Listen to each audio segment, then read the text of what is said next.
Are you terrified that your partner might be pulling away?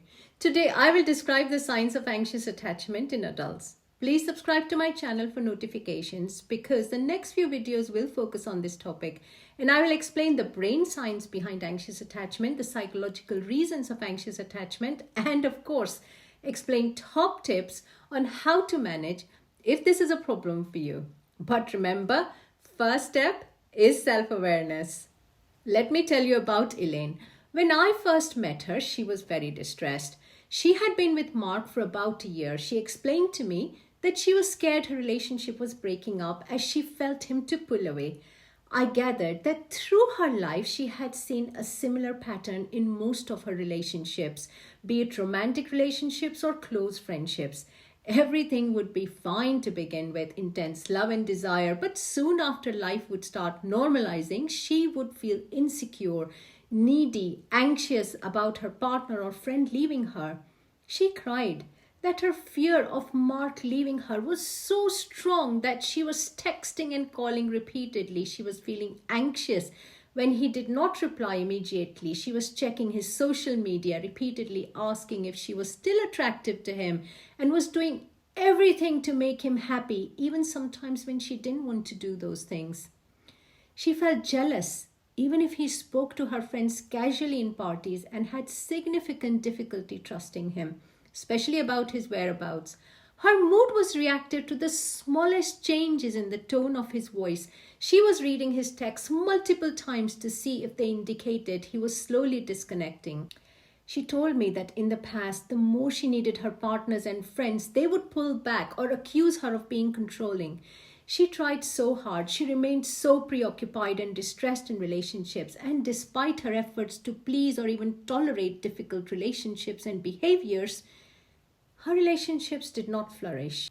Of course, we as humans need connection, and evidence tells us that the quality of our relationships is the key determinant for happiness. To enjoy a healthy and fulfilling relationship, maintaining balance in all aspects of the connection is so important.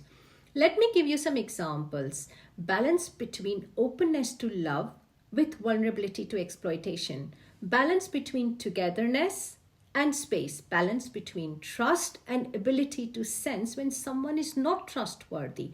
Balance between giving and receiving. And above all, balance between compassion towards the other and self. An anxious or avoidant, insecure attachment style brings imbalance in many aspects of relationships. So here are 3 signs of anxious attachment. First is fear of abandonment.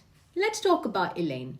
She had a constant fear that she would be abandoned, and she almost did anything to please others, to the extent she put their needs over hers and sometimes even tolerated being in unhealthy relationships. Of course, relationships are about compromise and adjustment, but this fear of abandonment can make individuals vulnerable and, more importantly, affect their ability for self-compassion. It can also create codependence in relationships where one is persistently prioritizing the other over themselves and becomes a giver. Codependence in itself creates an unhealthy relationship and emotional disconnection because one partner keeps giving, creating an imbalance in the relationship. Often people say they experience a sense of anxiety that the other is pulling away. Of course, sometimes that may be true that the other person is checking out, but individuals who have an anxious attachment look for clues where sometimes that may not be the case. Normal separation is healthy in relationships. Human beings need space to grow and also allow intimacy to thrive. So when the sense of anxiety increases, an individual with anxious attachment will overdo behaviors to maintain the connection. As an example, they may fight or become emotional or withdraw and keep doing this in the hope of changing the other person's behavior. Sadly, sometimes it can almost have the opposite effect, and the other partner may pull away to avoid these encounters. Now remember, we can only control our own emotions and behaviors. We cannot change our partners. Second is need for constant validation. This is linked to the fear of abandonment. Being without Mark felt difficult to Elaine. She was seeking reassurance by calling, texting, wanted to be with Mark all the time. He was constantly on her mind, and her entire being revolved around him. His presence, his comments, his moods, his behaviors. Now, while her openness to love and understanding his emotions and behaviors allowed connection, it also blurred some boundaries and made her vulnerable. In individuals with an anxious attachment, the need for constant validation can lead to emotional changes in response to the other person's behaviors. Some can even go to extremes to seek attention and choose unhealthy behaviors like self-harming through scratching to release the tension or attract attention, or use alcohol or other substances.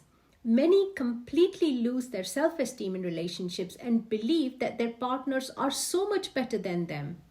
And number 3, difficulty trusting. This is very common in individuals with an anxious attachment.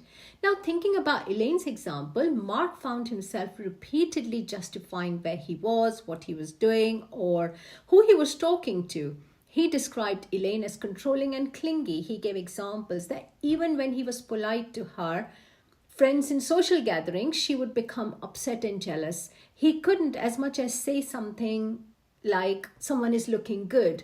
There were arguments if he was late from work. Now, this is a common occurrence in friendships as well, where feelings of jealousy can occur when a friend gives attention to another friend. But you can see how the lack of trust can affect one's anxiety levels and self-confidence. So, if you can identify with any of these signs or themes and patterns in your relationships, start journaling, start looking for these patterns. But of course, seek help if this is a problem, and don't forget to watch the next few videos on this topic. Please subscribe to my channel, because the more subscribers I have, the more YouTube gives me ability to make more creative videos. Like it, share it, tell it. Tell it to all the people you know. And thank you for watching.